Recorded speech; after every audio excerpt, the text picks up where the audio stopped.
Hello and welcome to my channel, and let's do some English speaking practice. Okay. I know them but not that well. मैं उन्हें जानता हूँ पर इतने अच्छे से या उतने अच्छे से नहीं.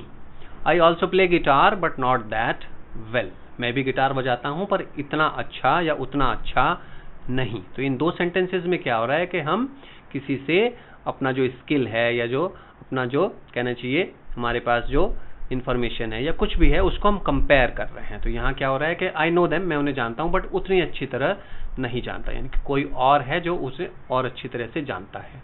मैं भी गिटार बजाता हूँ बट उतना अच्छा नहीं, यानी कि हमें पता है कि कोई और है जो मुझसे भी अच्छा गिटार बजाता है. तो ये हम इस तरह से अपनी बात को कहने का एक तरीका है कि मैं करता हूँ बट उतना अच्छा नहीं करता हूँ.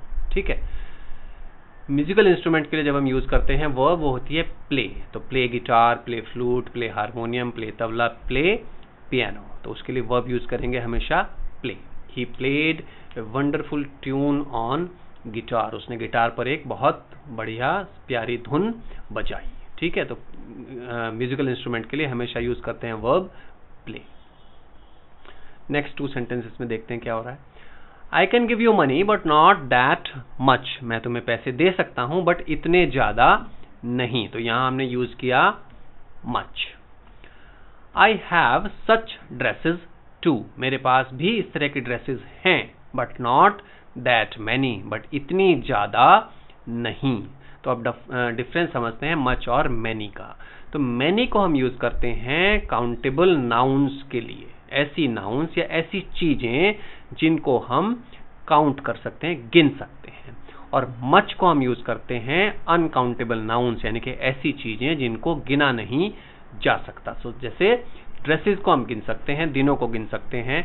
कोई भी चीज ऐसी है जिसे हम गिन सकते हैं. दिन, महीने, साल हो गया, ड्रेसेस हो गई, कपड़े हो गए, जूते हो गए, घड़ियां हो गई. इस तरह की जो चीजें हैं इनको हम आसानी से गिन सकते हैं.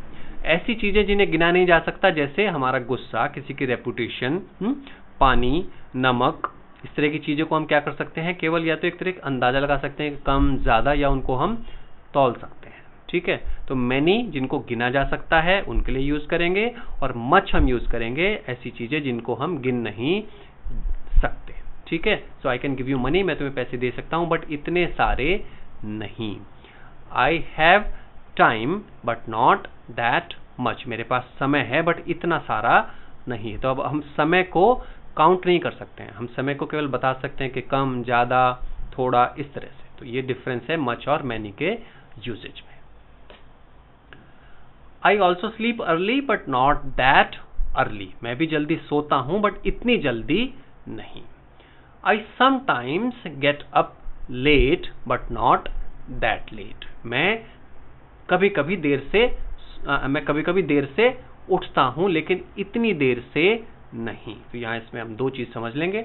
गेट अप का मतलब होता है नींद से, change it. I sometimes wake up late. Okay. यहां वर्ड हमने गलत लिख दिया है. Okay. So let me correct it somehow. Okay. So I wake up late but not that late. मैं भी देर से, कभी कभी देर से उठता हूं बट इतनी देर से नहीं. तो वेकअप होता है नींद से जागना. जो समटाइम्स जो वर्ड है इसका यहां मतलब होता है इस जिसमें एस लगा है. समटाइम्स मतलब कभी कभी. इसके और वर्ड होते हैं जो इसमें मैं आपको यहां बता देता हूं.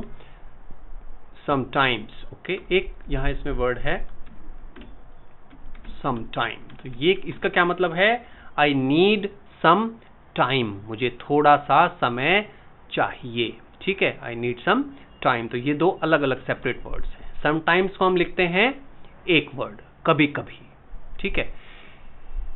कभी कभी आपको वर्ड यहां देखने को मिलेगा समटाइम एज वन वर्ड.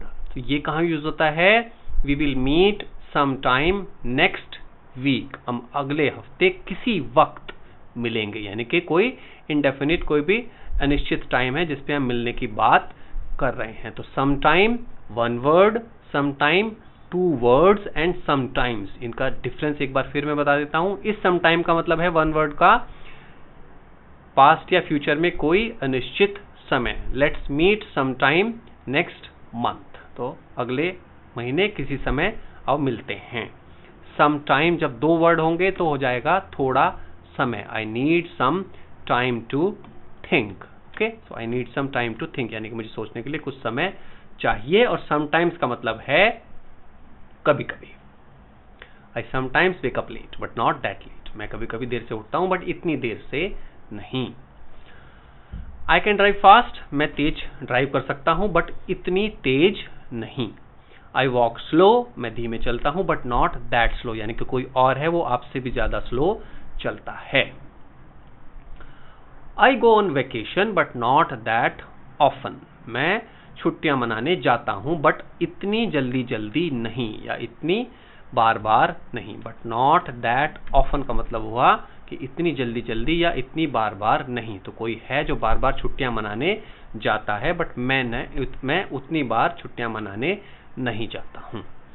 आई एक्सरसाइज. मैं एक्सरसाइज करता हूं बट नॉट दैट रेगुलरली, मतलब इतनी रेगुलरली या इतनी फ्रीक्वेंसी के साथ मैं एक्सरसाइज नहीं करता हूं. तो कोई है जो आपसे भी ज्यादा रेगुलरली एक्सरसाइज करता है. ठीक है, तो एक्सरसाइज के बहुत सारे मीनिंग होते हैं. यहाँ हमने इसको यूज किया है व्यायाम करने से. ठीक है, एक्सरसाइज हम यूज करते हैं एक किसी लेसन के लिए, जैसे मैथ की एक्सरसाइज करनी है, साइंस की एक्सरसाइज करनी है. एक और मीनिंग होता है एक्सरसाइज का, वो होता है अपने अधिकार का इस्तेमाल के लिए या वोट का इस्तेमाल करने के लिए भी हम इसको यूज करते हैं. या जैसे यू मस्ट एक्सरसाइज कॉशन, यानी कि तुम्हें सावधानी बरतनी चाहिए. You must exercise your vote. तुम्हें अपना वोट डालना ही या चाहिए, तुम्हें अपने वोट के अधिकार को इस्तेमाल करना ही चाहिए. तो ये एक्सरसाइज के कुछ अलग अलग मीनिंग होते हैं. यहाँ हमने इसको यूज किया है व्यायाम के लिए. So I hope this video helps you in learning these new types of sentences and also helps you in practicing your English speaking. Video आपको अच्छा लगा हो तो प्लीज लाइक इट, चैनल को सब्सक्राइब कर लें नोटिफिकेशन बेल के साथ, and share it if you find it really useful. Thank you so much for watching and bye bye for now.